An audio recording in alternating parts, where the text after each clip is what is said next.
So it's a great honor to be here to welcome so many wonderful speakers and extraordinary guests. I'm really honored by your presence here. But we are not here to talk about ourselves. We are here to talk about something else. Namely, we are here to talk about the city and the country and the part of the world that we would like to cherish, that formed us, that was essential for us, and that we think that needs to be supported today for obvious reasons. We believe that Ukraine has an absolute right to self-determinancy, and that if they want or not to be in NATO, it's absolutely their own story, and it is not for any other country to decide. And we, of course, oppose ourselves vehemently to the recent invasion of Russia on the territory of sovereign country of Ukraine. Ukraine has this wonderful and touching story that we think is quite an extraordinary one, in the sense that this area of the world, I'm showing this picture here. You see, it's a few minutes ago on CNN. Lviv residents. I'm not going to surrender that easily on the right side of the screen, right? The vulgarity and straightforwardness of this resistance is something that gives us hope all the time. So we are here to support our friends and our colleagues in Ukraine, and we are here also to remind to the international community about the importance of what is going on there, about the specificity of this region. So I'm just quoting here an Ukrainian poet, Ivan Franko, who is precisely someone who embodies the Ukraine that we loved and that we would like to support. So, you know, this piece of his poem, how can this love contradict that any other sacred tenderness to all who shed their blood and sweat, to all who toil and are oppressed? Ivan Franko just says that being attached to one's national culture does not mean to hate other people. It means to be attached to humanity per se. So this is the spirit of the Ukraine that we think is essential to this region and to the world that we would like to defend. You know, Polish poet Czesław Miłosz wrote in 1953 that only in the middle of the 20th century did the inhabitants of many European countries come to understand, usually by way of suffering, that complex and difficult philosophy books have a direct influence on their fate. Here, Miłosz was not exactly sympathetic with philosophy. He thought that the worst things in our common history happened also because of some philosophical ideas. We would like to show another side of philosophy that precisely puts people together, make us able to discuss and to go forward. Right. So this is the objective of this meeting. We are going to talk about Lviv Warsaw School that we normally call Lviv Warsaw School. This is the international name of this institution. Even though today we will insist or will try to respect the Ukrainian pronunciation of the city as it has been put into question recently by many. So this is Lviv, right? This is the Lviv we like. This is the Lviv that has many names, and these names are not translations of the name of the city. These are different names of the same city. The identity of this region is essentially multicultural, multi-linguistic, and multi-religion. Yeah. So we have this the same phenomena in many other cities in Ukraine, which is precisely the place where things like this were possible. Chernivici, again, many languages. Odessa, of course, many languages, many religions, as you see on this picture. Okay, I'm going to disappear in a few seconds. I just wanted to make this introduction, but I will tell you a few words about the people I'm happy to have here with me. So people who you are going to listen to are the wonderful philosophers who shaped our understanding of this region from the point of view of the philosophy and thought that is being done there.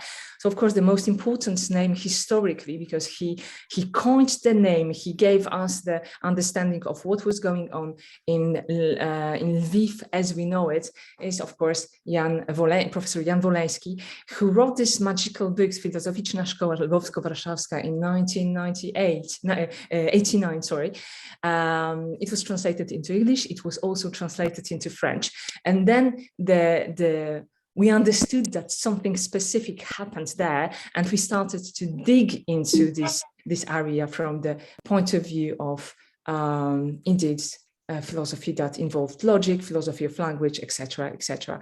So Jan Woleński wrote many other books, and he co-edited many other books on the topic. I'm not going to quote everything here, obviously, but you can have the vague idea how rich and extraordinary this heritage was.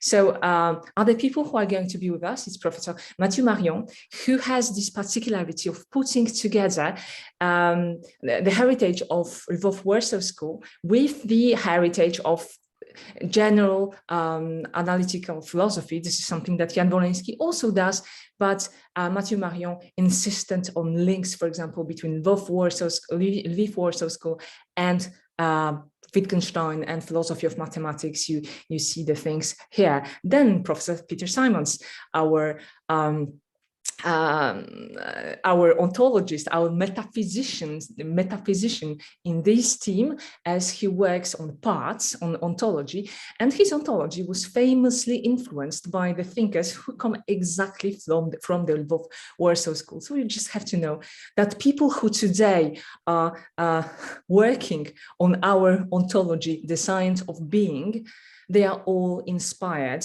and Peter Simons is going to tell us some details of this story, are all inspired by what happened in Lviv at the beginning of the 20th century, and Lviv is not Russia. Finally, we will be lucky to listen to Professor Ilana Lowy, whose expertise is still in Lviv. Not only, she's also a feminist philosopher, she's also a general historian of sciences. Nevertheless, she started her career working on the philosophy of medicine from Lviv and from the surrounding areas. And she is in France in particular known as the person who is the expert in one of the most famous philosophers from Lviv, again, Ludwig Fleck. And if she doesn't speak about Ludwig Fleck, I'm going to say something about Ludwig Fleck at the end of our session. But if you don't know Ludwig Fleck by any chance, he is just wonderful. And we still talk about his heritage and his legacy, as it is a little bit controversial. We might come back to this at some point. And then me, why I'm here? Well, I translated Jan Woleński into French, so I'm somehow engaged into this story. I do not work on Lviv directly because I'm not a historian of philosophy at all, but everything I'm doing in moral, political, and legal philosophy has been and is influenced by the quest for truth, right? Which is the fundamental requirement of what was being done in Lviv. It is not an obvious requirement for philosophy. Quite often philosophy is just looking for understanding of phenomena. No, we from Lviv, we do look for truth, and we believe that we are close. We are going at some point to get a little bit closer to this thing. Okay, I'm not going to continue. I'm stopping here. Wonderful. Dear Jan, the floor is yours. And you have to reactivate your sound, please. Thank you for inviting me. This meeting is not only for me an occasion to speak about the Warsaw School, but I have also some personal relations. My family came from Lvov and Tarnopol. My grandfather knew quite well Kazimierz Twardowski. They cooperated in Vienna during First War, so there is a question also, so to speak, my history. I should be born in Lvov, by the way.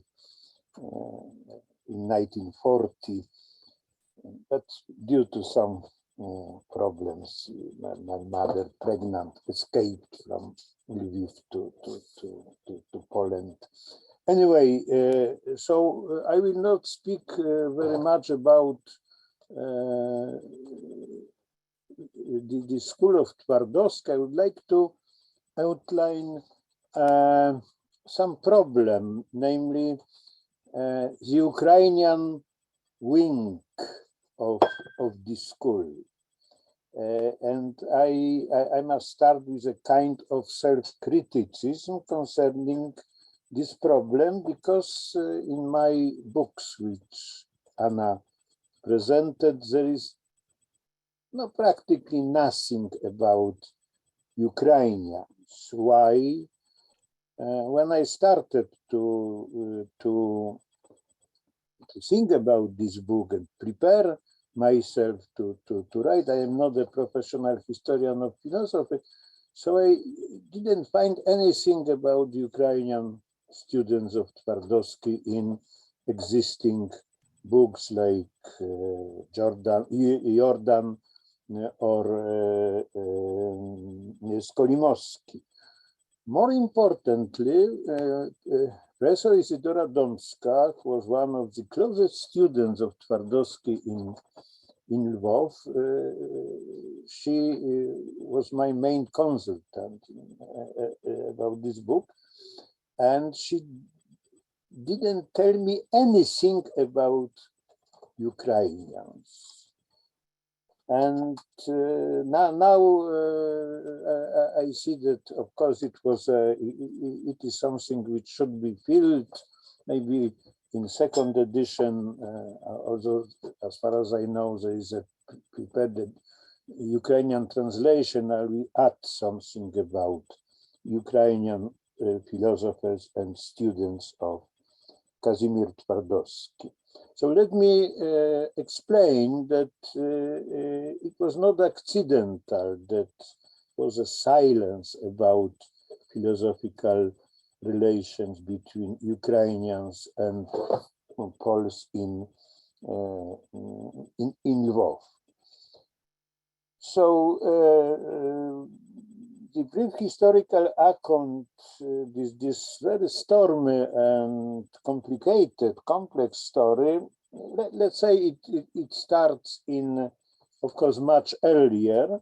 However, in 19th century, in 1817, the Emperor Kaiser I promoted Lvov University. It was established much earlier in 1661, but there were several complicated problems, and in fact, it was not a university until the end of 18th century, and its continuous story as university started just in 1817.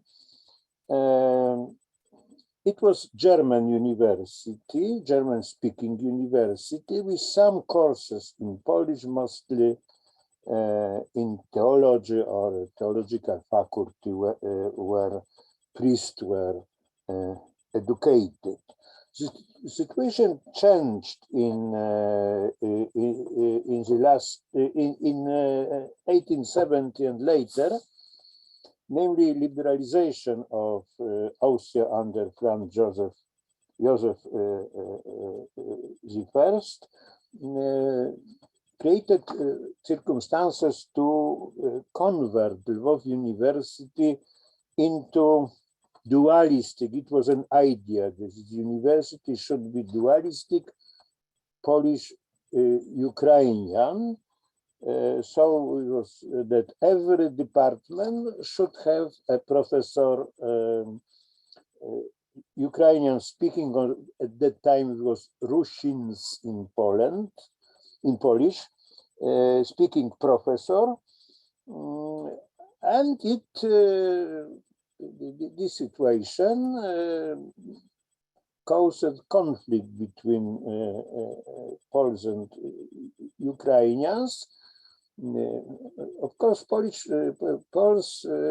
wanted to have Polish university, And they also profited from the situation that Ukrainians have no chances to have all professors in all departments. So it was a problem, Polish-Ukrainian university, Polish-Ukrainian, and several conflicts, which language is official at university, and so on. Finally, Poles won this conflict, and only a few Ukrainian professors were appointed in Lviv. But on the other hand, what is important, Ukrainian students have no problems with enter the university. Twardowski, who was a very important person after 1895, when he became professor in Lviv, as a official, because he was the rector, the dean, he acted absolutely for Polish university. But on the other hand, he had nothing against Ukrainian students at university, particularly in philosophy. And even we have some notes in his diary. In one place, he says that today was an examination, and Ukrainians passed very well, Jews with one exception, but Poles not so well. And he clearly saw that this multicultural status of Lviv, of the city, of this territory, together with not quite clear and transparent Polish policy after First War, could create several political problems.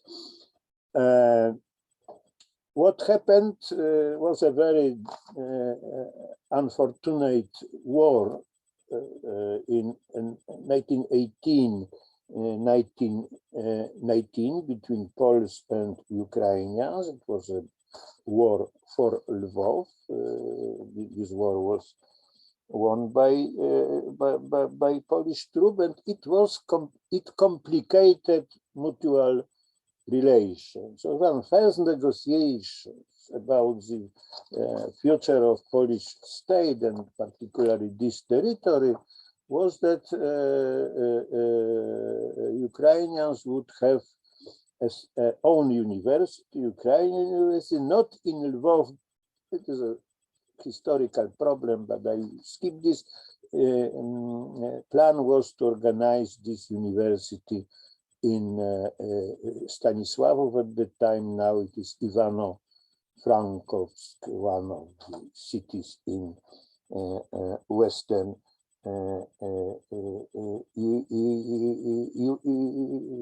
Western Ukraine.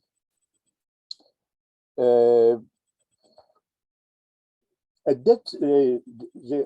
additional problem is that it's second half of 19th century, as it was usual in many other nations, but Ukraine, the national consciousness of Ukrainians increased very much, and they, of course, claim to organize also own culture, scientific institutions, and so on. Several initiatives, among others, Ukrainian Scientific Society, and during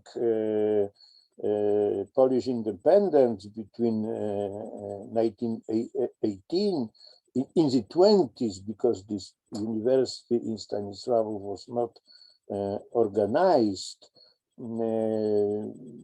so was a so-called hidden or secret Ukrainian university. It was not quite welcomed, of course, by Polish authorities. So how was, so to speak, national situation in At that time, Eastern Galicia, because Western Galicia was Krakow, and Lviv or Lvov itself. Namely, it was in the city. What about was criterion, which is the base for investigation, contemporary investigation, was religious. So Catholics, almost everybody was Polish, of course, was about 50%, 30% Jews, and 20% Ukrainians. But in the entire region, the proportion was different. Ukrainians 60%, Poles 24%, Jews 12%, other nationalities, mostly Austrians, about 4%. So the structure, national structure, and religious structure, and also cultural structure, because of different languages, different traditions, shows that it was really a multicultural, multinational place. Lvov can be considered as a typical place of this kind. So looking at cultural relations, in this case philosophical, is from any point of view something very, very interesting.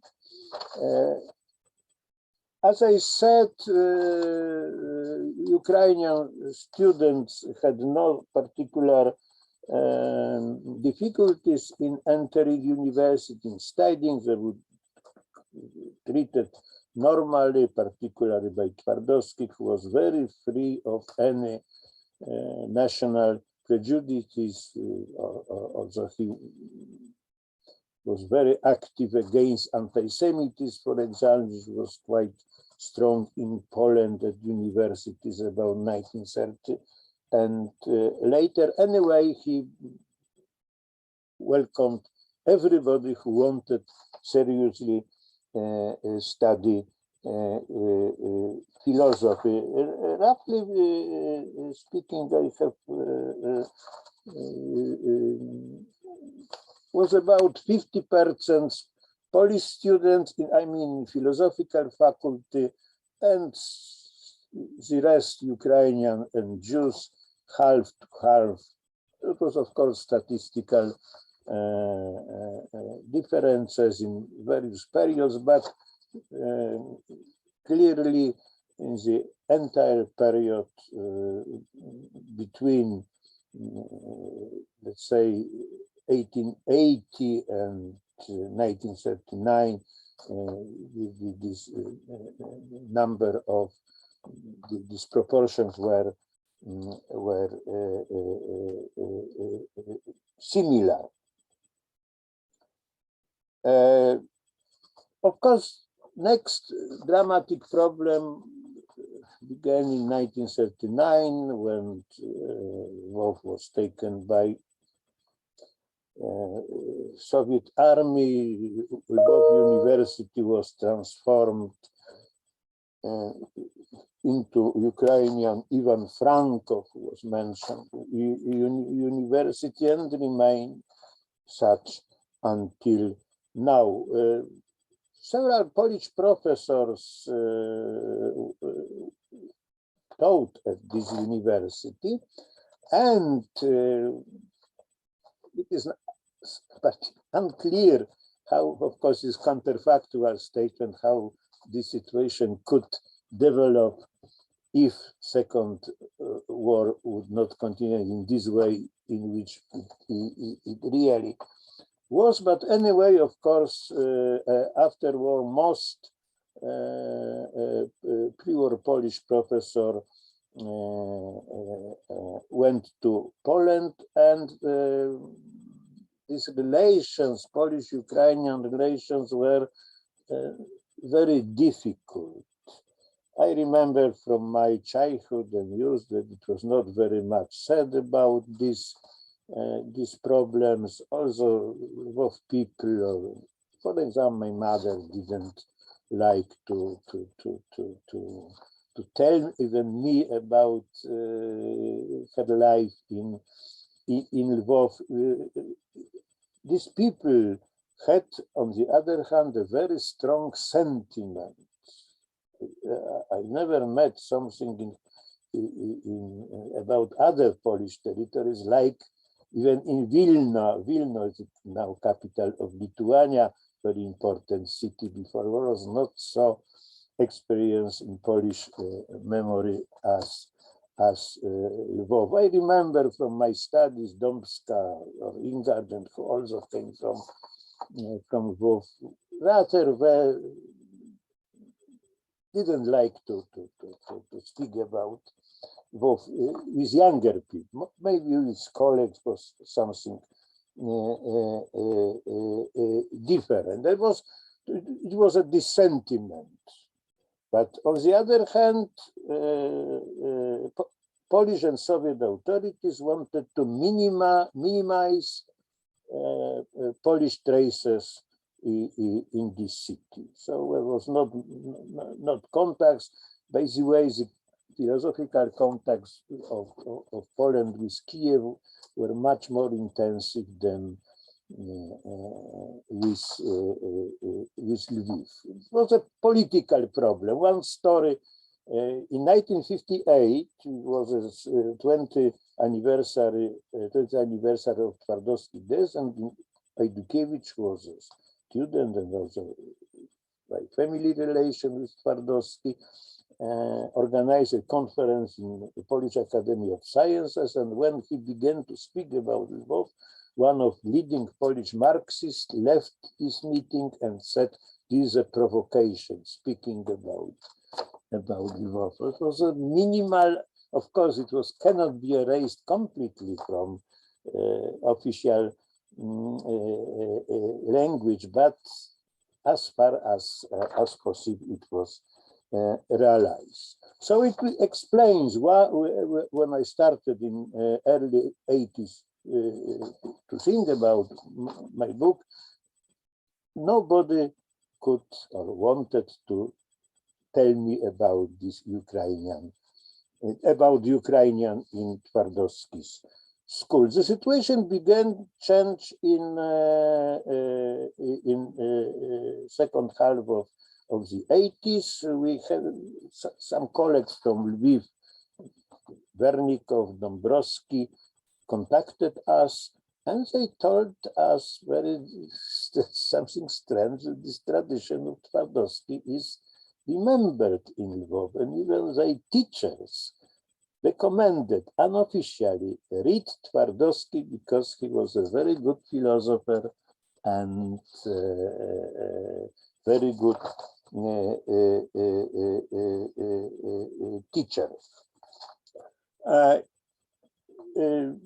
This is a new research made by Stefan Ivanek, a philosopher from Lvov, who studied in Warsaw and wrote a dissertation, and there is a book, Ukrainian Philosophers in Twardowski's school. He described very carefully, investigated documents and so on, and he established that at least 10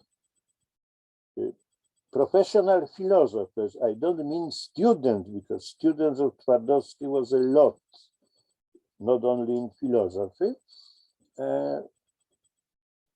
graduated under Twardowski. Some of them defended doctorate dissertation and then became Ukrainian philosophers. Well, not very well known in Poland, except 2 or 3 names. Maybe because they were involved rather in ethics, aesthetics, and psychology, not in logic and methodology of sciences. So this typical Polish, so to speak, specialities. Some of them became professors of Ukrainian universities. It is difficult now to assess the real influence on Twardowski and his teaching on Ukrainian philosophy, but I think it is still something to do, and I hope that this research will be continued. So, in order to sum up, maybe to compare, if we count Jewish philosophers in Twardowski school and Ukrainian philosophers, the numbers are exactly the same, about 10 persons. So it means that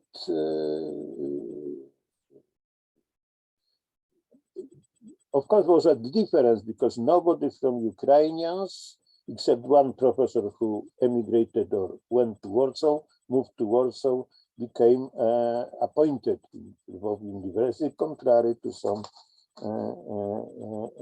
Jewish philosophers. Now, what is the moral of this story? You see that these relations were very difficult, full of conflicts, prejudices.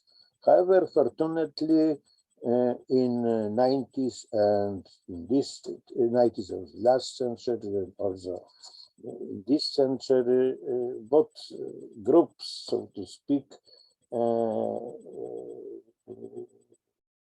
found a way to take care about the common past. Now in Lviv is a philosophical society of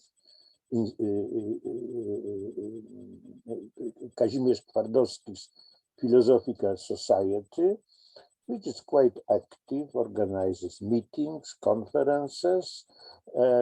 Also, the situation at university became better because due to political reasons, university was rather very careful in, I mean, Ivan Frankel, very careful in having even contacts with Polish. However, I had a seminar in 2004 in philosophy of science, one semester, and also I observed growing interest in Poland and in Polish philosophy. And last remark, which is a little bit strange and also very complex, Bogdan Ossadczuk, the quite famous Ukrainian dissident living in Berlin, he died 11 years ago, told me at one conference in Krakow about relations, multicultural relations in pure Poland, that Ukrainian students of Twardowski rather were very opposed to Ukrainian nationalism. Not all, because on the other hand, Bandera was one of university students, but he told me that in general, this teaching of Twardowski was something which blocked nationalist emotion. Maybe it is a good start for using this philosophical tradition in order to temper political and other emotions. So thank you. Thank you so much, Jan. That was fantastic, super interesting, and many things that we never heard before, actually. So this was really an avant-premiere of some ideas that we are happy to have heard for the first time. So for the last thing that you just said, namely that we should go back to this tradition also for political reasons. I completely agree, of course, having worked on Tadeos Chesky, who was exactly someone who was fighting for equality, for democracy, etc., etc. exactly. These are our friends and we should go back to them. So I hope that it is going to be a starting point. I will also add that my laboratory just expressed its willingness to go with us and accompany us in this work over the international rereading, so to speak, of this philosophy made in Lviv and in Ukraine in general. So if you are interested, please get in touch with me and we'll come back to this. Thank you so much again for all people who are here. We are absolutely, wow, quite a number of extraordinary guests. Thank you so much. Thank you, Jan. And the floor belongs to Mathieu Marion for a few minutes. Okay, first of all, many thanks to Anna for organizing this and for inviting me. I feel a bit humbled because I'm speaking after Jan and before Peter, who are both, not formally as such, but those who taught me about the Love Warsaw School, the Live Warsaw School, sorry. And so it's quite something. And I do not intervene here as a specialist of Tardovsky or the Live and Ukrainian philosophy. I do so just because I wanted to present what I do teach my first year undergraduate students.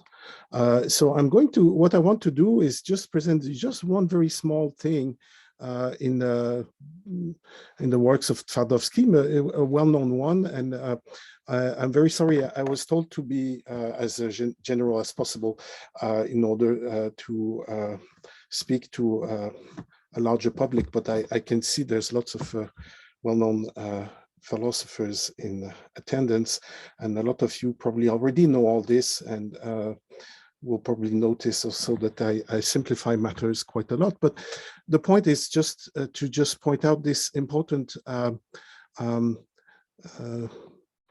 passage in Tardovsky, this famous distinction between the content and object of presentations in his book here of 1994, zu Lehre vom Inhalt und Gegenstand der Vorstellungen. It's an important milestone in history of philosophy, and that's how I teach it. Just that you know, I taught about it on Friday, last Friday, after the beginning of the war. So it was a very emotional moment to have to teach this to my students. Just one moment. Okay, so just one small point is that the book, which is probably his most famous book, Zur Lehre von Inhalt und Gegenstand der Vorstellungen, was published in 1894. It's actually in Wien. It was a year before Tardovsky took his job at Lviv. So it's, if you like, not truly a product of Ukrainian philosophy, so to speak. Here I have listed, just to give you an idea, some translations in English in 1977, in Italian in 88, and in French, along with some papers by Husserl in 1993. So you notice that in French, the publication of the translation came almost a full century after the original publication. And I think this is actually quite telling. I come from a Francophone, although I'm French Canadian, I come from a Francophone philosophy world. When I was taught philosophy about 40 years ago, phenomenology was the dominant school. It still is in many ways in France, but it was a phenomenology which was quite peculiar, and that has to do with the French reception of Husserl, which was quite late and focused on the later work of Husserl. And although Husserl was quite influential, there was very little scholarship. In particular, very few people actually dug into the sources of Husserl. And if one wanted to know a little bit more about the sources, one had to basically learn by themselves, by oneself. That's why I mentioned earlier Jan and Peter. I just wanted to show, because it turns out of all the books that Anna presented, there's one by Jan which she hasn't presented. It's rather rare. It's published in the Jagiellonian University Press in 1999, a series of essays in the history of logic and logical philosophy by Jan, which I bought when I was in Krakow for the Logic, Methodology, and Philosophy of Science Congress, and that's when I actually met for the first time Jan. And of course, Peter is also being quite important in many ways. This is the sort of stuff you needed to learn from outside. Your teachers wouldn't teach it. That's something I also insist on when I teach to my students. I say, look, this is stuff you don't come across because there is a failure somehow in our knowledge of philosophy here in this part of the world. And this is something that should be redressed. There's some amount of anxiety talking about philosophy in Lviv in Ukraine, and talking about mainly Tardovsky, who was Polish, and the Lviv Warsaw School, which is like Polish and blah blah. And there is one thing. If there is one thing that comes immediately to mind, is the fact that we need to investigate and study further the Ukrainian background through Tardovsky and the legacy and so forth, and more should be published. Okay, so in order to see this part of Tardovsky, I want to mention just one thing: the distinction between content and object for presentation. We have to go back to Brentano and his psychology from an empirical standpoint, published in 1874. And with like one of the most quoted passage of the last 200 years, I read, every mental phenomenon is characterized by what the scholastics of the Middle Ages called the intentional or mental in existence, well, we could just say existence here, of an object, and what you might call reference to a content, direction towards an object. Every mental phenomenon includes something as objects within itself, although they do not all do so in the same way. In presentation, something is presented. In judgment, something else is affirmed or denied. In love, loved. In hate, hated. In desire, desired, and so forth. So the key idea here that Brentano had, which is very important for the whole phenomenological tradition, as a matter of fact, is that it's this thesis that every mental phenomenon includes an object towards which it is directed. So intentionality is basically the characteristic of mental phenomena. But there is this catch here that the object is conceived as being within the mental. So the mental phenomena is defined here as those phenomena which contain an object intentionally within themselves. So you have the object as part of the mental phenomena. Here I have a little mixture here of this, because what I did is I put I drew as much as I could on PowerPoint what I would do on the board.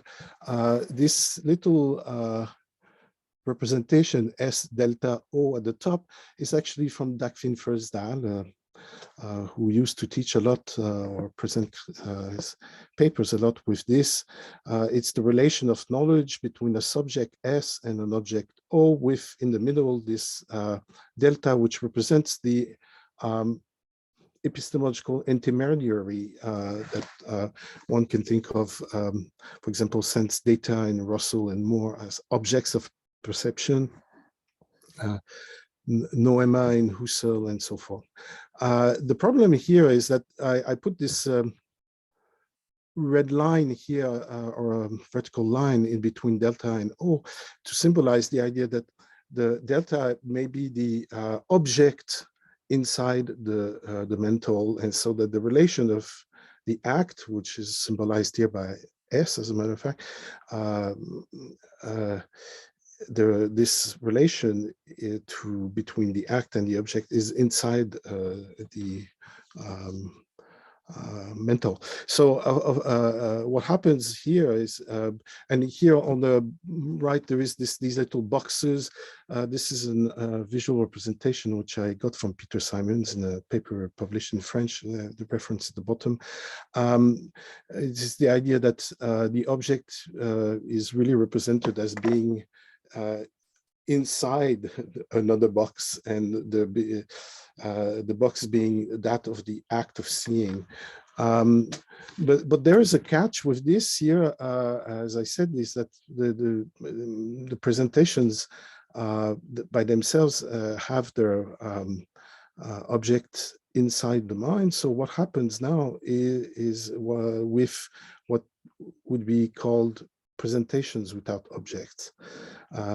In the case of hallucination, there would still be something like an object of the mental act that one is actually, if you like, perceiving, but there would be, in that case, no real object outside one's mental consciousness. So there's no immediate way to be able to distinguish an hallucination from a vertical perception, and that was the issue for Brentano and the Brentanians afterwards. So, so of course, there's all these theories of objects that were developed by Alois Höfler and Alexius Meinong to deal with this, but I don't want to get into this. Just wanted to explain that the proposal of Tardovsky was simply to say that we have to distinguish between the content and the object itself. So we would have something like, this is also taken from Peter's paper, as a matter of fact, a presentation aiming at an object that has as a part a content that presents the object. And the idea would be that with this distinction, Tardovsky would be able to explain away both hallucinations, but also all sorts of objects that we can presumably have presentations of, although they are non-existent, like the Gold Mountain, the Ground Square, and so forth. So this was his big idea, and presented in paragraph 5 of his book, paragraph 5, yeah. So now I wanted just to say very brief words on Husserl, and after that on Russell and the analytic philosophers via George Frederick Stout, just to say, just to show that this is a distinction that became important and was influential, even though people criticized it or rejected it at the turn of the century, the turn 19th to 20th century. Husserl made a number of criticisms, and one of them is that he had difficulties with the idea that there is still the possibility of doubling up the object as presented in the mental act, and the object as it transcends the mental. So there was this long discussion in the critical discussion in the logical investigations, and the 5th logical investigations. And secondly, also, there was this criticism which I understand Tardovsky agreed with ultimately, that the notion of content that Tardovsky had was more psychological. And here, Husserl wanted to introduce a notion of content which would be very much in line with the idea of propositions in themselves in Bolzano and Freudian sense. Of course, there are lots of differences, but that seems to be what he had in mind, so that he would basically divide up the content into its psychological part and the logical part, which is the one he was interested in his philosophical work. So it would just, what Husserl would do is complexify and at first criticizing Tardovsky, but after that very much adopting Tardovsky's ideas, especially after the transcendental turn and in the end with the notion of noema. Matthew, I don't want to interrupt you, but at this point we'll have to finish because it has been 15 minutes. And right. I just, it's very quickly, okay? Just don't worry. So, but not just for Russell in analytic philosophy, here's this quotation: many analytic psychologists, Meinong, for example, he could have cited Twardowski, but they didn't, distinguish three elements in presentation, namely the act, the content, and the object. Realists such as Dr. Moore and myself have been in the habit of rejecting the content while retaining the act and the object. I think that's decideful from Russell to say that, because the object is the object of perception, which sends data, so it's kind of problematic too. But I just wanted a very small point here to point out the history of this is that both Moore and Russell were told to look at authors such as Meinong, for example, but other authors, Husserl, Messer, and so forth, by Stout, because Stout was director of the journal Mind and got Russell and Moore, the young philosophers, to review their books. But Stout himself, look, here, I'm very lucky I have a copy of this book here, a very short book, it's just a paper basically. Some fundamental points in the theory of knowledge, 1911. Look how it begins. The terms act, Inhalt, and Gegenstand are the keywords of a certain theory of knowledge, which constitutes, in my opinion, the most important recent development of the philosophical thought in Germany. And among its leading representatives, I may refer to Meinong, Husserl, Lips, Külper, and Messer, and blah, blah, blah. So no trace of the man who got the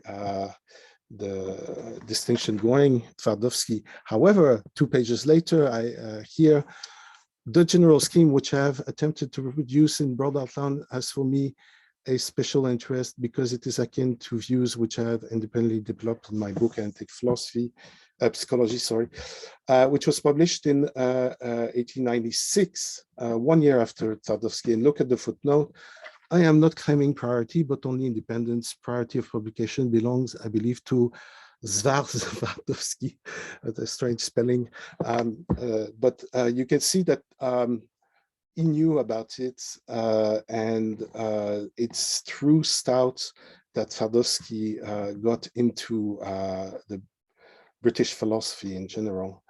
Okay, that's all I wanted to say. Perhaps just conclude by saying that in both cases, Husserl and the analytic philosophers, Twardowski in the end was sort of like, became a bit like a footnote, which is totally undeserved.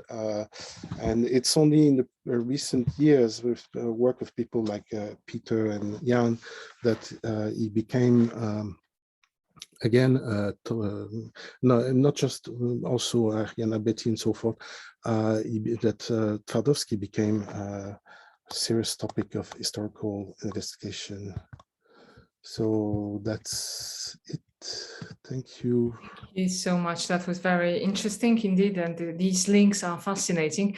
The fact that you are quoting Stout is a perfect, makes a perfect transition towards Peter Simons, who is, as myself, we are a small club of fun, like two people's club of fan club of GF Stout for his particularism, which is, Yes. in my case, something that I appreciate particularly in moral philosophy. Hello, Jonathan. Lovely to see you here. Jonathan Dancy is with us. And it is something that is important in ontology. Peter, the floor is yours. Thank you, and thank you for the invitation. Thank you for the organization. It's good to be able to do even a tiny little thing to celebrate Ukraine.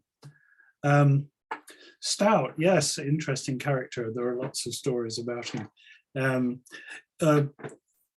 I'm going to talk about the effects that Twardowski had on philosophy primarily, and also other subjects.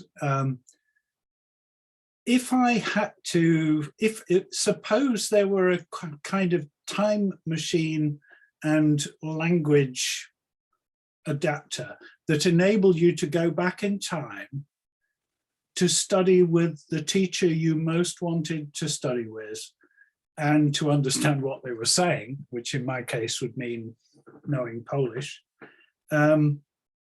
For several years now, I have thought that the best teacher I could possibly choose would be Kazimierz Twardowski. And there are several reasons for this. One is he was such a good teacher. I mean, you just have to look at his school, or I don't even like the word school.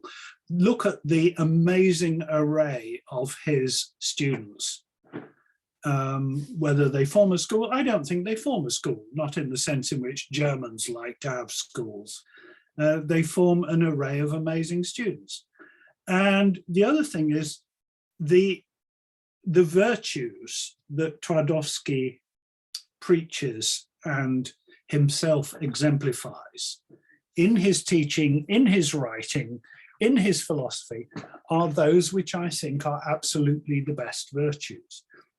Attention to detail, clarity, lack of ambiguity, and system, in the sense not that you want to do, Hegel or Nietzsche or something like that, but that you want the things that you work on to all fit together. And I think Tardovsky is, despite the fact that some of the older literature, Skolimowski, for example, say that Twardowski was a bit of an underachiever. I think recent history and recent publications and recent translations have showed that this is clearly wrong.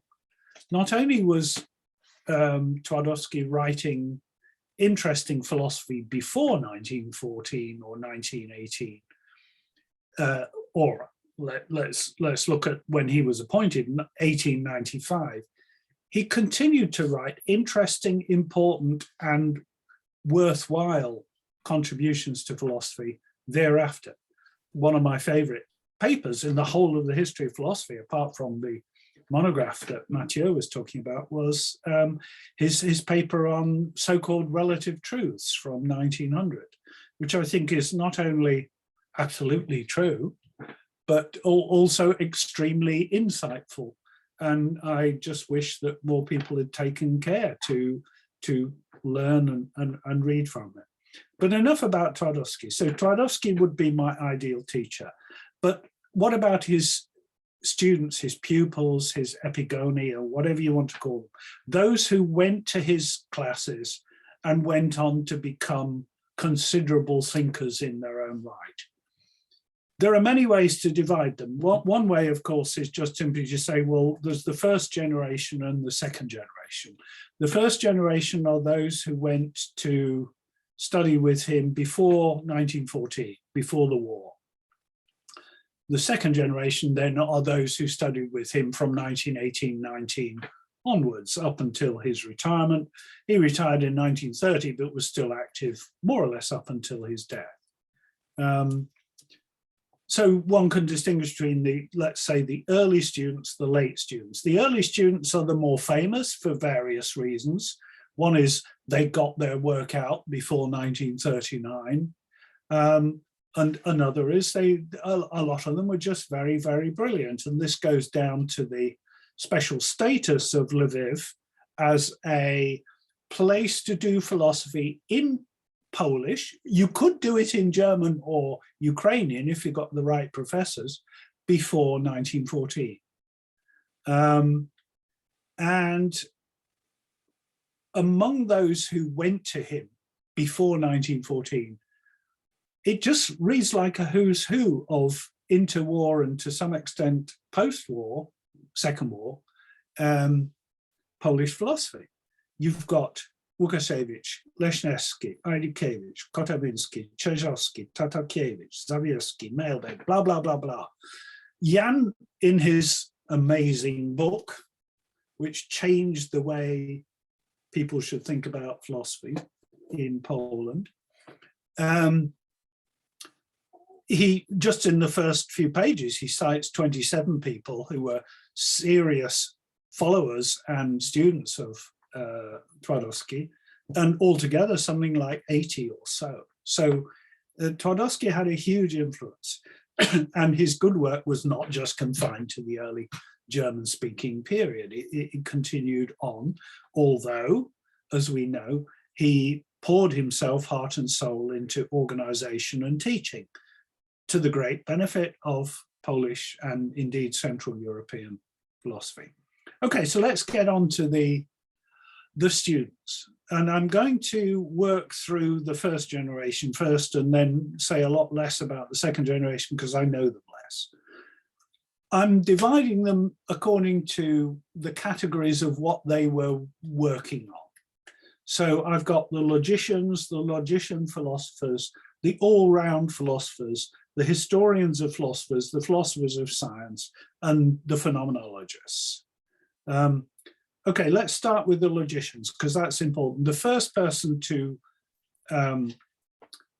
arise in prominence after Twardowski was Jan Łukasiewicz, who was born in Lviv and studied in German, wrote wonderful prose in every language. He wrote in Polish, German, or English, and who ended his days living just down the road from where I used to have my office in Dublin.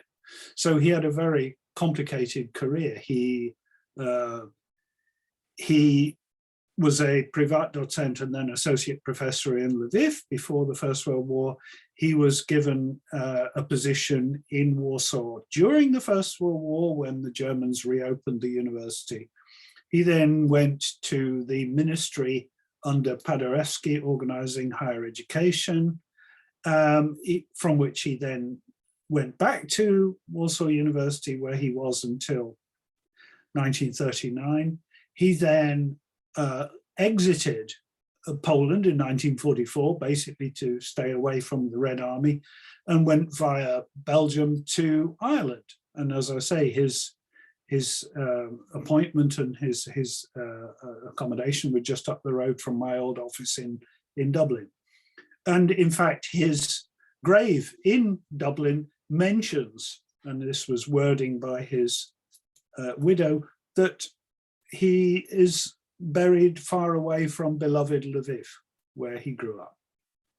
Łukasiewicz is known for several things, probably most popularly for his invention of a bracketless notation for logic. Some people think this is his major invention. Personally, I think it's a very minor thing. What he really did that brought people's attention was he invented a logic in which there were more than two truth values. Initially just three, true, false, and possible, and later infinitely many, or as many as you feel like. These are now called Łukasiewicz logics. Łukasiewicz did this because he was worried about the problems of free will and predeterminism and so on and so on.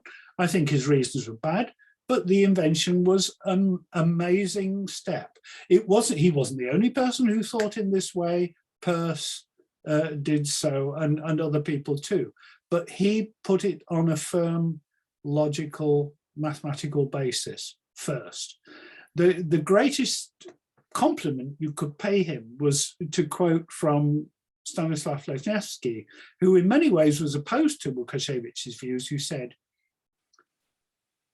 "I disagree with, or I am opposed to many valued logic, but boy, I wish I had invented it." That was Lesnewski's view. Now, the other thing for which Łukasiewicz was famous was just honing logic to be extremely tight, extremely elegant, extremely efficient. What we shouldn't forget, and I think this is going to come to prominence in the years ahead, is that in his early years, he was interested in the methodology of science. In particular, he wrote a very interesting book on the analysis of causation, which is going to be translated or is in process of being translated into English and should be published soon. So there are many, many things you can say about Łukasiewicz. The second person to mention is Lesnewski, who was very different from Łukasiewicz. He was born in Russia, he studied in Germany and Switzerland, and he came to Tardovsky relatively late and basically told Twardowski what he wanted to do and got away with it. He spent the First World War in Russia, which turned him off Bolshevism. He had previously been a lefty. And he invented a whole system of mathematical logic to get away from the kind of antinomies that plagued Frege, Russell, and various other people. And Lesnewski is the person I've spent most time on. One of my professors in Manchester was a student of his, Czesław Lejewski. And I just think he's an amazing character. Kotabinski called him a genius, and I won't disagree. Among the logician philosophers, I named just one, that's Ajdukiewicz. Started out as a philosophical logician, using that word in a very loose sense, but was basically a philosopher with an interest in logic and in using logic to make philosophy work. He started out by writing about things like logical consequence, and his last incomplete book, was called Pragmatic Logic, in which he talked about all sorts of things, including probability. Amazing piece of work. Ajdukiewicz is probably the hardest philosopher of those to summarize because he worked on so many things. His writings were so subtle. He was able to express things very briefly, and it takes a long, long time to understand him. An easier philosopher to understand is one of the all-rounders, that's Kotabinski, Tadeos Chesky, probably the most lovable of the philosophers in that school. He seems to have been an absolutely amazingly nice guy. There are very few in philosophy, and it's nice to have one. And Kotabinski was the only person at the end of Lesnewski's life who was still friendly with Lesnewski, who basically alienated everybody else for all sorts of reasons. And Kotabinski has two claims to fame, I think, one of which you know about, Hannah, which is his theory of efficient action or praxeology. A wonderful piece of work, extremely underrated, not only by the philosophical community, but also by his own wife, Dina Steinberg, Janina Kodarinska. I think it is an extremely advanced account of what it is to do things well in a practical way. And I think it has applications in industry and all sorts of other places. That's another story. The other thing for which Kotabinski is known is his reism, which is an extremely stringent, nominalistic metaphysics, according to which the only things that exist are physical bodies, nothing else. Everything else that we chat about can be paraphrased away. Really, all there is to talk about is bodies. Personally, I think it's not right, but I think it's not that far wrong. My professor in Manchester, Lejewski, believed the same thing and even went slightly further in his views. The other all-round philosopher I'd like to mention is Tadeos Chesky, about whom I know very little, but I am intent to find out more, partly because he seems to have been A, extremely clever, and B, to have said interesting things about metaphysics, which is my speciality. He thought there were three different approaches or kinds of metaphysics, and I'm going to go back and read a lot about him. Then there are historians of philosophy like Władysław Tartakiewicz, who also wrote about aesthetics, philosophers of science like Zygmunt Zawierski, Henryk Mailberg.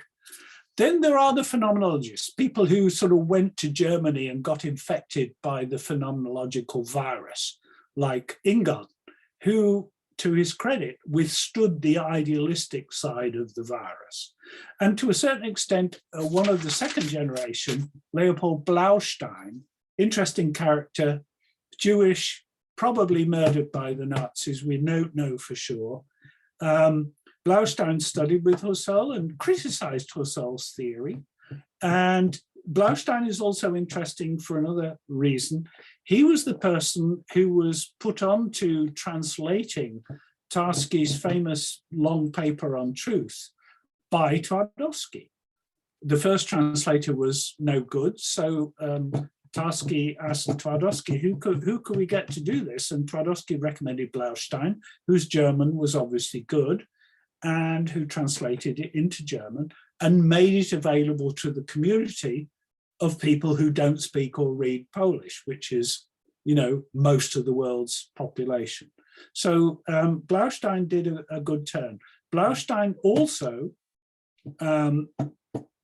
had a very intelligent philosophical wife called Yevgenia Ginsberg, who also was interested in Husserl, studied Husserl's theory of part and whole. I also read her papers on that back in the day.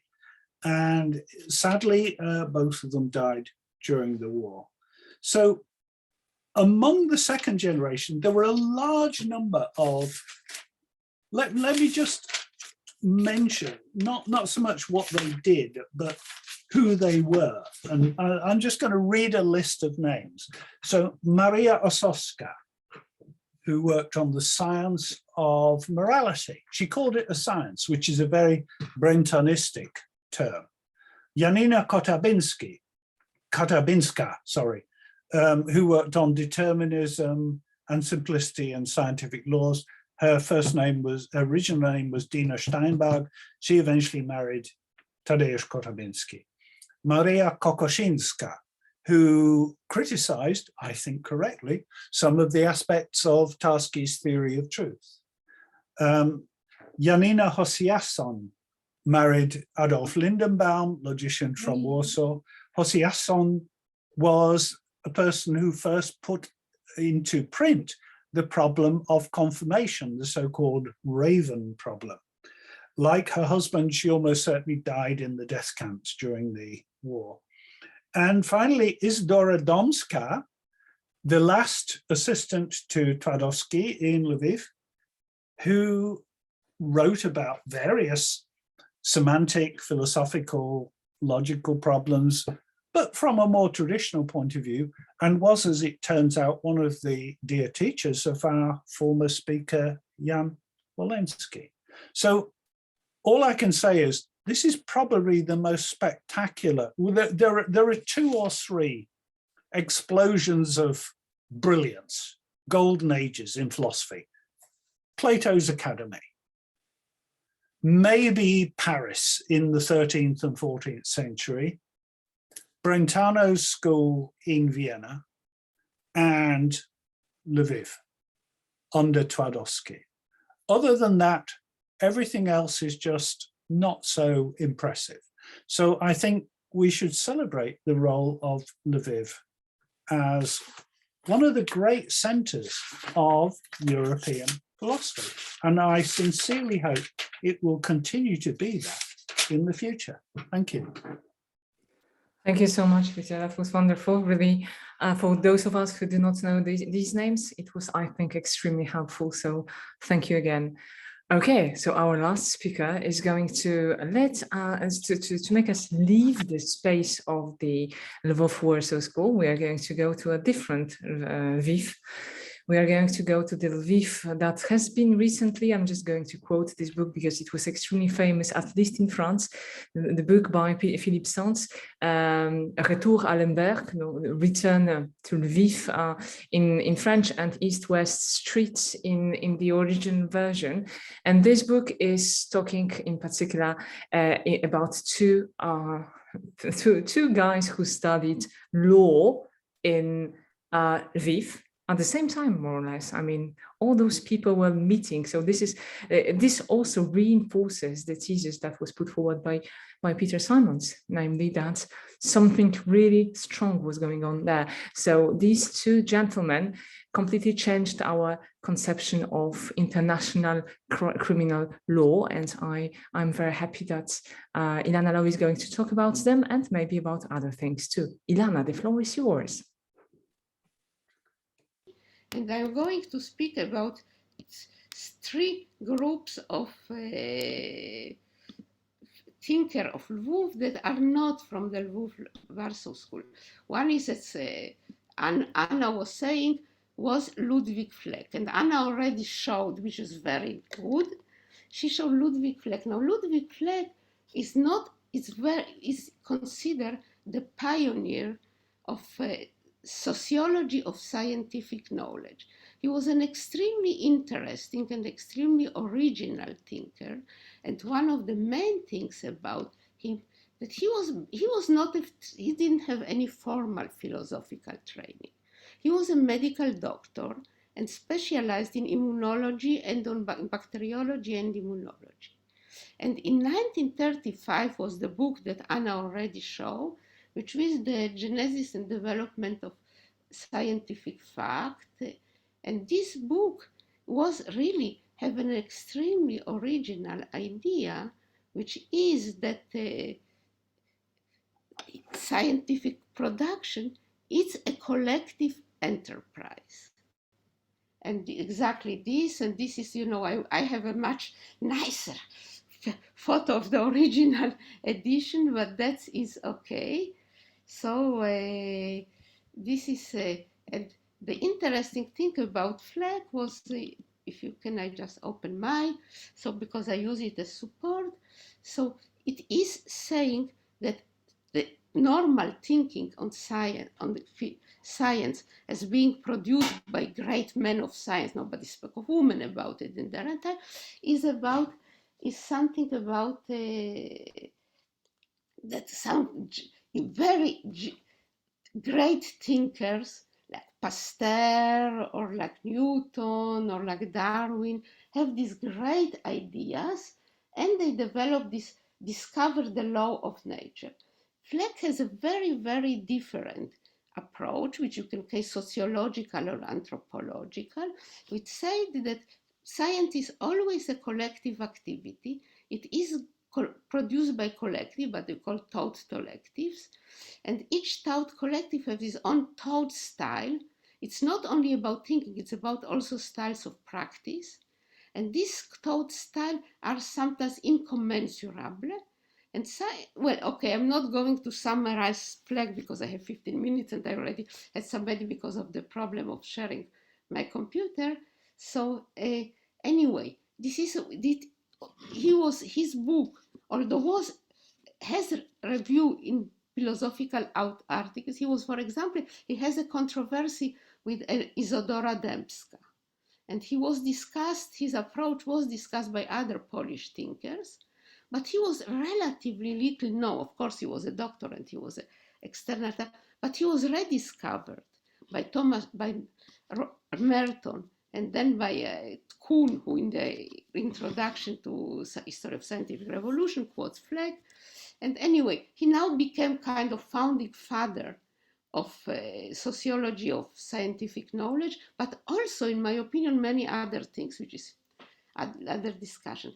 But one of the intriguing questions, the one that I wanted to speak about it today, is how it happened that medical doctors, who was really without, he studied a little philosophy of medicine, but not really formal philosophy, developed such a original thought. And what I wanted to stress is the originality of Fleck was because he was an in-between person.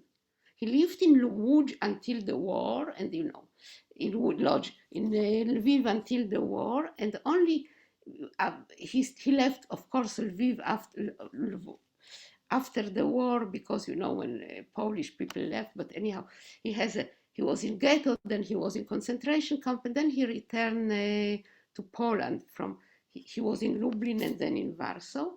But all his life until the Second World War, he spent in Lviv, and he studied in the Faculty of Medicine in Lviv. But he was himself a product of the multicultural milieu of Lviv. He lived between several languages and cultures and have multiple marginalities. He has not only one marginality, but he has several. It's being a Jew in Ukrainian city, from Polish and German and Yiddish language. He was a scientific researcher outside academia because he never got he was very interested in research, but never got an academic job, partially possible because it was for a Jew, it was especially difficult. He was a practitioner in domain microbiology and serology, which was considered minor in the interwar era. And he was, of course, a Jew in the growingly anti-Semitic environment of interwar Poland. But he has this amazingly insider-outsider status, also stressed by this that in science is adhere to some theory that today we can call ecological theory of host-parasite interaction. But anyhow, they were marginal in his time too. But on the same time, he participated fully in the very rich intellectual life of Lviv. He has a friend of the mathematician Hugo Steinhaus who collaborate with him. He worked with the psychiatrist Jakub Frostig, who worked on the language of schizophrenia, and he was discussed a lot with the painter and philosopher Leon Chwistek, who was affiliated with the Lvov Warsaw School, and to develop his a theory of multiple realities, which resonated with Fleck's ideas about the possibility of multiple thought collective that each develop his own way of looking at scientific object, that all of them are true, but they can be incommensurable. Okay, so I decide, maybe Anna will come back to Fleck. I was wanted now to speak about, we can maybe discuss a little now, I would rapidly mention some other person from the Warsaw War in Lviv in the same period, and were also from what then was the Jan Kazimierz University. And the second person and the school I wanted to speak about, Jan Czekanowski. Jan Czekanowski was a physical anthropologist, the leader of the anthropology school in Poland between the war, and he founded a very, very vast anthropological school. And what is very curious about Czekanowski, he started in early 20th century. He made expedition to Africa. He studied with some German and Swiss anthropologist tribes like the Pygmies. But later in the interwar era, he developed a theory of, he tried to make racial theory scientific. Racial theory, we all think now, oh God, but racial theory, of course, was the basis of physical anthropology until the 1960s. And Czekanowski was very devoted to Mendelian genetics, and he believed that he was the famous triangle of Czekanowski, when he believed to calculate the percentage of racial in the part in different populations, because he acknowledged, of course, that populations are often mixed, but he tried to find a mathematical formula that could find what part of genetic can go in each population. And he was really the founder of all this, whatever happened in anthropology, physical anthropology, and anthropology in general, in the 1920s and 30s. And I wanted to show two students to show how this theory, Czekanowski triangle and theory of race, of human race, could go in very different direction. He has two students that he liked. One was Jewish, Salomon Chortkover. He has several Jewish students, some of them women also, but the most famous among them was Salomon Chortkover, who studied all kind of race in Spanish and then also in Ukrainian and in Poland. But then he specialized in Jewish communities, and he was founded something. He also Jewish and Polish Karaites, which is a sect of maybe not Judaism exactly, but what he tried to do in what today we will call the population genetics. So I mean, he tried to evaluate how population change by studying isolated population first in Spain for his thesis, and then about Jews and about Karaite, to try to spend isolated populations. And the isolated populations were, they say, because isolated population allow us to study in a very pure way how genetical traits of people become established and fixed. So he was very, and of course today we do it with the DNA and other anthropologic genetics thing, but before DNA, the study of population was measured, all kind of physical and biochemical measure, and Czortkover was one of the, in Poland, founder of this approach. He was killed by the Nazi, of course, in 1943. But another student, oh, how nice, how you got it. Miracle. I'm doing my job. Yeah, but the other student you called, yeah, wonderful. But the other student you got, maybe you didn't got because he was so horrid, was Karol Stojanowski. Karol Stojanowski was was also a student that Czekanowski likes very much. He was engaged in Stronnictwo Narodowe. He was specializing in studying Jews as a race, but in a very, very different way at Czartkover. He taught also that there is a hereditary antagonism between Polish and Jews. He wrote several books, and now I can send you some of them because they are in the internet, which is unbelievably racist and horrid about how Poland can survive only without the Jews, and using anthropological reasoning to show why Jews cannot coexist with Poland. It's impossible. What is quite amazing that he published some of these things also during the war, because at least in 1940 and 1941, he claimed that in fact the Nazi fight Jews is false, because in fact they promote Jewish, by putting them in ghetto, gave them good conditions. And in fact, there would be an alliance between German and Jews, which we don't see, and so on. Anyway, he wrote all kinds of this strongly anti-Semitic thing, and he during the war, he was in a Polish resistance, he survived, and in 1948, he was named to the head of the anthropology department in Wrocław University. I looked it twice, but it's true. Well, he died soon after from natural causes. But I thought that the contrast that, they're both two products of Czekanowski Lvov school, because they're, of course, until the war, both worked in Lviv. Czortkover and Stojanowski show exactly the two different ways that one scion of this school of Czekanowski can go. And then I'll finish. I'm really sorry I don't have anything of this, but I'll finish what Anna showed, which about Raphael Lemkin. And now Lemkin, as Anna explained, he was by the way, Lemkin and Lauterpacht both studied philosophy, and not only law, but philosophy. They both studied in Lviv.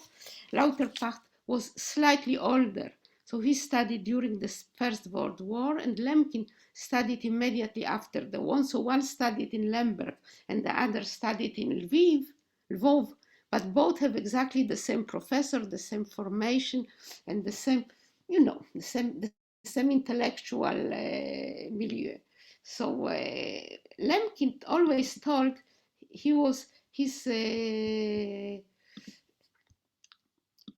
Lemkin explained his his professor, he make his thesis in law thesis with Professor Markiewicz, who was a PhD supervisor, and he tells in his autobiography that in 1921 he became extremely interested by a trial of a young Armenian who assassinated a high Ottoman official because as a revenge for killing of his family in Armenia by the Turkish. And Lemkin followed closely this trial, and he was also, by the way, the Armenian was finally acquitted. He was not, because they say that they can understand that all his family being massacred by this responsibility of this person, they understood. But Lemkin said that he has a big debate with his professor. He said, but you can punish an individual for killing another person, but why you cannot punish a state by killing a group? And he was very surprised that there was absolutely no way to punish a state by any kind of crime the state is doing as a state. So he's more important. He developed these ideas in the 1930s. One of the examples, by the way, he used was the Ukrainian Holodomor, also the Soviet state punishing a group, a Ukrainian, by starving them. He published during the war, he migrated, he went to the States, and during the war, he published his most important book, which was the Axis rule in occupied Europe, and he put foundation how to judge the Nazi crime, and then he put the term of genocide. And during the Nuremberg trials, Lemkin was an advisor to the US main procurer in the Nuremberg trial, which was Robert Jackson. Now the second was also, Anna showed, was Hersch Lautenpracht. And Hersch Lautenpracht, as I told you, studied in Lemberg in the same period as Lemkin. They have the same professor, but he moved rapidly. He didn't make his thesis in Lvov, he made his thesis in Vienna. Then he moved in England and he studied in London School of Economics, specialized in international law. He has 3 doctorates. He has doctorate in law, in philosophy and in international law. And then he became a professor of make a brilliant career in England, became a professor of international law in Oxford. And his best known contribution was exactly also stimulated, of course, by the Second World War, was the elaboration of the concept of crimes against humanity. As you probably know, now it's a big discussion whether Putin and his government can be put maybe one day happily, if things good, so to judge by the International Criminal Court. The International Criminal Court is grounded in the notion of the Lauterpacht developed, which is state's crime against humanity. And Lauterpacht, as Lemkin, was one of the main key organizer of the Nuremberg trial. He was the key member of the British legal team, while Lemkin was on the American legal team. Now, what I want to end is you can say it's kind of circle that was closed. One of the important Nuremberg trials was the Nuremberg doctor trials in 48. 46 was the main trial of the responsible, and then there were several other trials, and the second, probably the most known, were the trials of the doctors who make experiments in concentration camp. One of the Fleck was the witness in the Nuremberg trial. Fleck was in Lviv ghetto, then he was taken to Auschwitz. Then in Auschwitz, the Nazi found out that he was a world-known expert on typhus. This was beside his philosophical work. He was also very well-known epistemological work. He was very known expert on typhus. They put him in Buchenwald, in a special group of prisoners that were supposed to make a vaccine against typhus for the German army. The group of prisoners sabotaged the vaccine. They produced 2 batches of vaccine, one efficient for the prisoner to distribute in the Buchenwald camp, as far as they could do it, and the biggest batch was inefficient, and they sent the one that they sent to the army was inefficient. So anyhow, Fleck participated in this, but he also was able to observe experiments on, especially on prisoners done in Buchenwald, and he gave a testimony about it. And in 1948, he wrote several times about an experience, but he also wrote something about fundamentals of bioethical approaches, which I think is a very, very interesting article. Among others, he said, yes, Nazis were criminals, but we should be very careful not to look only on criminal. Every medical experiment should be submitted to rigorous legal limits, and not only, if you look only on the criminals, that's not the way to do. The way to do is to be careful about how science works in general. And we are going back like on a full circle. These people from Lvov make a foundation. I was speaking about Chekhanovsky, was a different story, but Chekhanovsky was one of the person that was involved also marginally in development of racial theories and of making race scientific with the, of course, horrid deviation were the Nazi.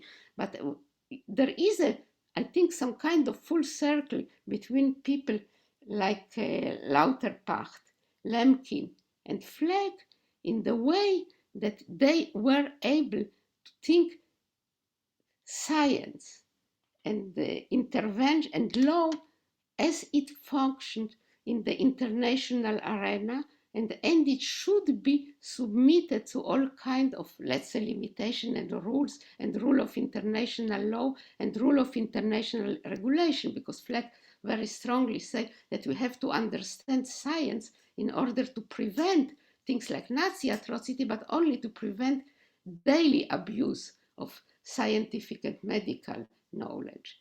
And I think that my conclusion would be that is something very special about Lviv. I think the wonderful atmosphere of Lemberg, Lviv is this amazing circulation of culture, language, approaches, exchange, which was extremely intense, and which allowed people in this place become so many really important thinkers, because this condition of being at the one time extremely multinational, multicultural, multi-approach, and the hot bed, let's say, of ideas and of people who think in all kinds of ways, this is something that became extremely precious and which allow so many ideas that we all follow growing from this place. And this is exactly what Putin's Russia tried to destroy. So I think we should remember this. Okay. Thank you so much. I'm so sorry about the... No worries, that was very interesting, and you were absolutely able to do something that I wouldn't be able to do, namely to make sense of the story of these people together, which is absolutely brilliant. So really, we are very grateful. I would like to open the floor actually for anyone. Do the speakers, I mean, Jan, Mathieu, or Peter, would you like to say something? Like a summary or maybe a response or a follow-up to what Ilana just said, in the sense that what she spoke about was very different from our backgrounds, yet these people spoke together. So if you would like to add something, it's the moment. Can I add something about Fleck? I think that it shouldn't be included in Lvov Warsaw School. Of course, the borders of this school are rather vague. However, it was a great opposition against his ideas on the side of Twardowski students. It was a polemics of Domska against flag, because I remember that she also stressed in her seminars that he rejected this idea of absolute truth and too sociological, according to Twardowski students. Similarly, like Chwistek, who was a logician, however, he didn't belong to. He was a professor in Lviv. However, he came from another environment, from Krakow. But anyways, with Fleck is a problem because he attended lectures of Twardowski, I guess, even. Yeah. Yeah. Yes, however, you know, his view were very, very opposed to epistemology and of Twardowski. You know, as a student, I had an opportunity to read a very, very good issue of Przegląd Filozoficzny, Philosophical Review from 1936 with papers by Kokoszynska, Tardovsky, and just Fleck. And I didn't know very much about Fleck at that time, but I was immediately, I don't say shocked, but realized as a young philosophy student that his way of thinking about observation was completely different than Ajdukiewicz, Twardowski, and other. And then Domska wrote a criticism of Fleck. So this is one addition to this. Yeah, no, that's true. Can I make a follow-up in the sense that it is a super interesting discussion, in particular in the French context, where Fleck became quite famous also because of the edition of the book that Ilana had to put forward. So there's this French translation of the book with her preface, I think, introduction or postface, or at least Preface. Yeah. Bruno Latour put postface. Exactly. And so Bruno Latour is someone who is currently reclaiming Fleck, and I'm trying to, as Ilana knows, to claim Fleck to us. I do think, and this is the quotation shows it, and there are many other quotations from Fleck that go in this direction. I'm trying to claim Fleck back to the truth side, in the sense that I believe, or I think from what I read from Fleck, I think that he is genuinely interested in truth and in finding how things are as much as possible, unlike the interpretation that have been given of his work by Thomas Kuhn. Thomas Kuhn was quotes Fleck quite powerfully in his famous book, but Thomas Kuhn suggests that Fleck was relativist or something. I don't think he was. I think that he was a different kind of realist, and I think that once you understood what realism means, somewhere between the Lviv-Warsaw School and Wittgenstein, you can understand Fleck as being realist in this kind of sophisticated, non-naive sense. So I think that this discussion, the discussions that these guys raised and put forward are just in the middle of everything that counts for us today. So thank you so much for quoting Fleck. It was really great. Yeah, if I can just ask, of course, I don't think at my interpretation of Fleck, but I'm not a philosopher. My interpretation of Fleck was he was realist in the sense that he was truly scientific realist, in the sense that for him, the important thing, the real thing, was the work, the thing that guided him are two things: the reality of the work in the lab, on the bench, and the reality of rules of public health. And we are in epidemics, so we can this. So it means in the sense that he accepted that these things are always situated and local, but it doesn't mean that they are not true. They are true for the locality and for the place they are done and for the people that do them. they are absolutely true, not realist, relatively true. They are only relative once you move from this place and from this time. And this, for me, you can say what, for example, feminists say is a strong realism in some way. Strong realism in the sense that it's strong realism of dialogue. People are, things are real in one place. This is about the same thing that, let's say, interactionist sociologists say.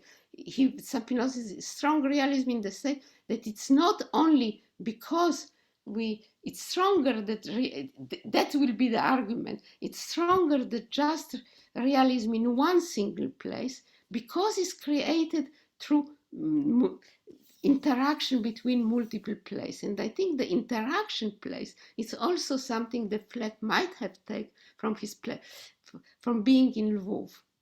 Lviv was a place with all kinds of different things and very contradictory things could live together. I don't know how Czekanowski survived having with two students that have, one was very devoted to very positive, using his theory to reinforce, genetic approach to Jews. It's kind of interesting way of showing the shared humanity, and other did it exactly for the opposite. But this was a place that lived with contradiction. And I think this may be one of the possibilities that Fleck could have developed his theory. This also, of course, he was oscillating between different scientific worlds. But this is, for me, one of the very rich approaches in Fleck, my explanation.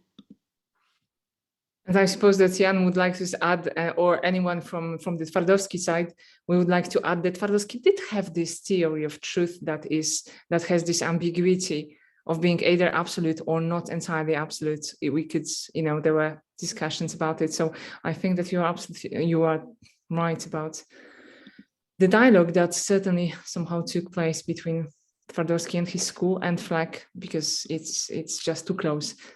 Okay, dear audience, I see that there are some remarks and questions. Anne, would you like to ask your question? Or Corina, you would like to ask your question out loud, or you would like me to read your questions? Thank you. Wonderful. Thank you, Anna.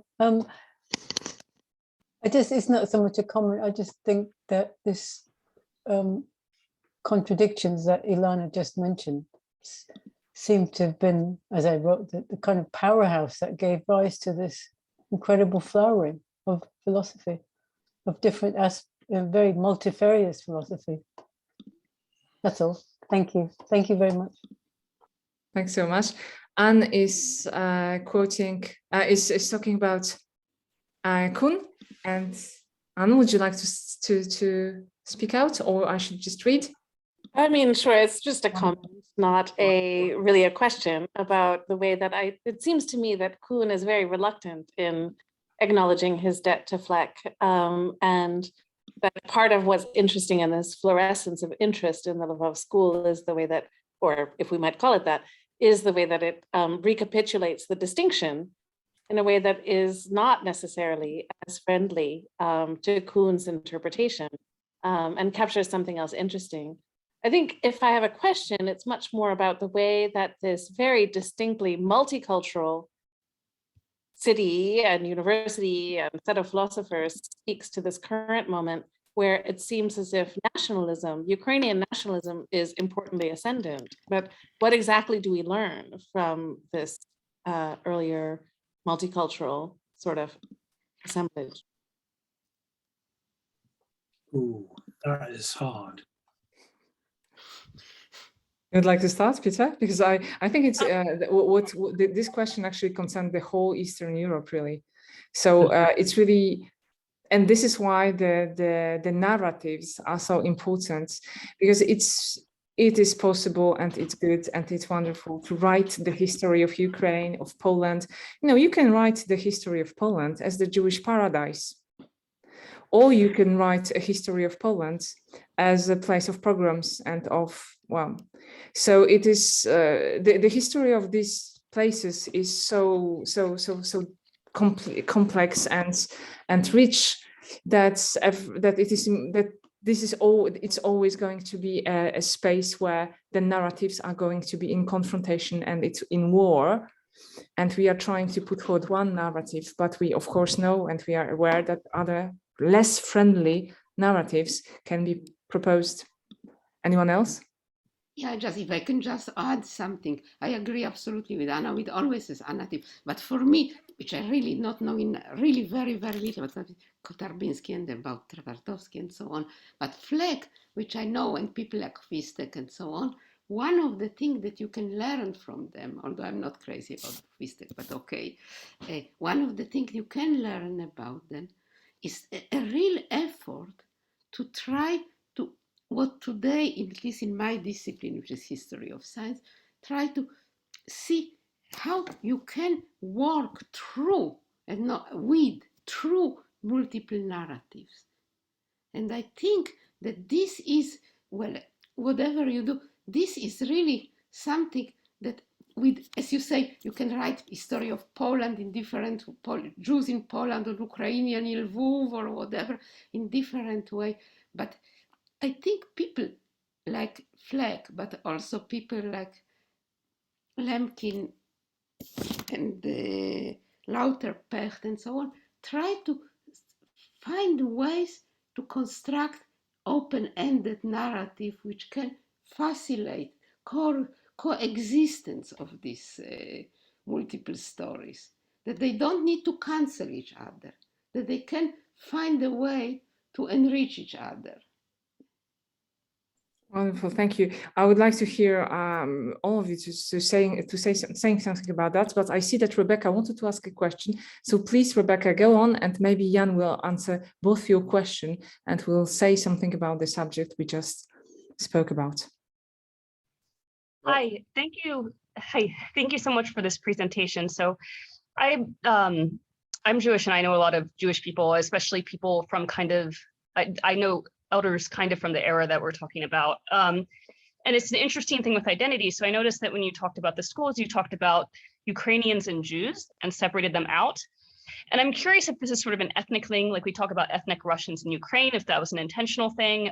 We do have a Jewish president of Ukraine now who certainly very much believes that he is Ukrainian. And in this day and age, I know that national identity has changed a lot. In this day and age, generally speaking, we don't separate Jews out from like a group of people. So I'm just wondering if that was intentional and if you could speak to that, because that's very interesting to me.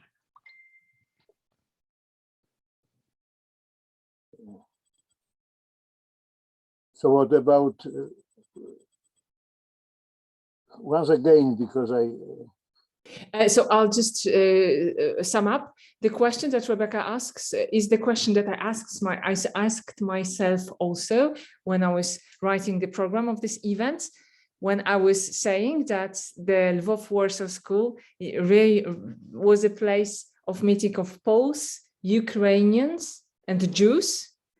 And this is usually I don't say this because we should say Polish Jews or Ukrainian Jews or whatever if you want to speak about being a Jew. But I know actually I know that Jan speaks like that, and I followed him here. So I need to have we need to have your explanation. You know, this problem of certainly some members of Lvov Warsaw School, Jewish members, have a very strong Jewish identity. I mean, for example, Hershbat, who was a professor of Jewish gymnasium in Lvov, also Zygmunt Schmirer, a student of Ajdukiewicz, a logician, and Stefan Świeżacki, a Catholic philosopher and also assistant of Twardowski and Ajdukiewicz, they walked in Lvov after seminars, and Świeżacki remembers that these discussions were similar to discussions between a priest, a rabbi, Schmirer, and a Lord Ajdukiewicz, who was very, he was even called by his students emperor. However, it is not very known about Ukrainian Jewish identity. I cannot say anything about this wing, so it is relatively well known, as I said, about Jews who tried to assimilate or even remained religious Jews. However, this situation of this relation between Ukrainians and Jews are at least unknown for me. And in these books, documents, which I read, particularly by Ivanek, he doesn't mention this fact. However, what is interesting, what you were speaking about multicultural character of Lvov.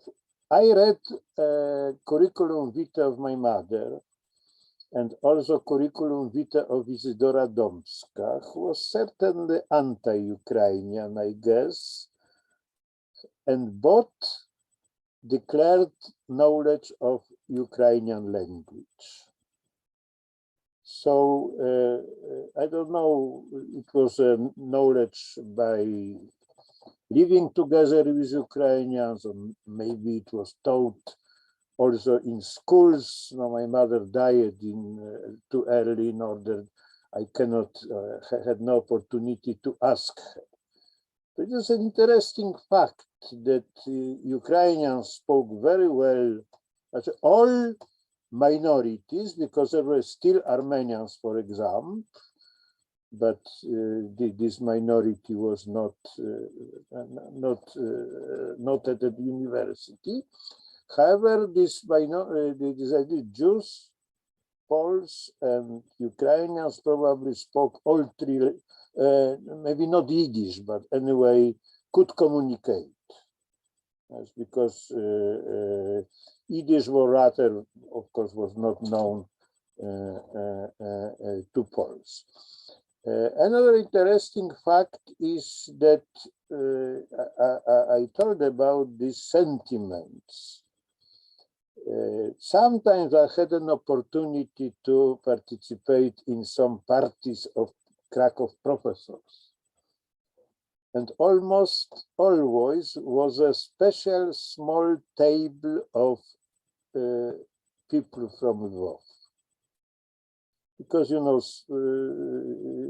several professors was appointed at Krakow University after war, more in Wrocław, in German Breslau. It was very interesting that these people felt solidarity, and one person was only occasionally mentioned, namely Roman Ingarden.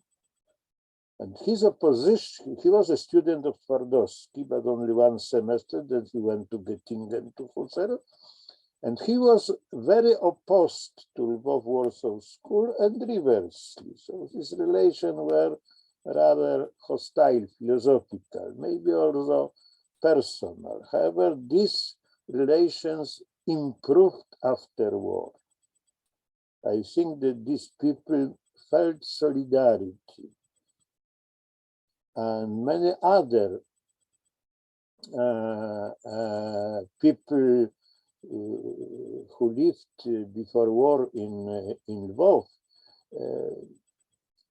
continued relations. I also, my mother had several friends from Lvov, and they helped us during war, which was not easy because my family was Jewish, my mother was Jewish. So Ilana mentioned Czekanowski. My mother studied with Czekanowski because she graduated in ethnography and worked for Ukrainian folk art. After war, he organized the first exhibition of folk art of Łemks.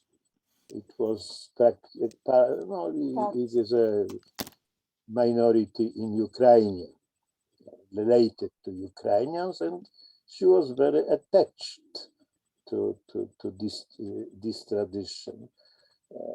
But I think that it is still many things to investigate concerning this Lviv or Lvov consciousness. It was certainly something that was very, very peculiar in Poland. I think that no other city in Poland was so compact as Lvov, in spite of diversity. I was just, thank you so much, Jan, for this, because it made me think what you said about the French book by Romain Gary, La Promesse de l'Aube, A Promise of Dawn. This book shows that a gentleman like Romain Gary, who was a Yiddish and Russian speaker in his home in Vilnius, and then studied in Poland. I mean, in the area where all these countries were like a little bit young or hesitating about their borders, or maybe not young really, but at this point of history, they were being recreated. So it only shows that if being a Jew didn't necessarily mean, I think, being a Polish Jew or being a Pole of Jewish confession. There were people who were Poles of Jewish confession, Tarski typically, but some other people could be understood as being Jewish living in this area. So I think that things were a bit complicated at that time, and it's not that easy to use contemporary vocabulary where Jewish communities are just a part of the Jewish community in France, these are French, right, with Jewishness as an addition. It was not the case at that time, I would say. Well, one remark, you know that some professors of university remained in Lvov after war, and they refused to come to Poland. It was Twardowski students, I think not only, but was Stanisław Łempicki, theoretician of culture, brother of Zygmunt Łempicki, a very well-known historian of literature, Julius Makarewicz, who created one of the best penal codes before war in 1932, and they remained professors in after war.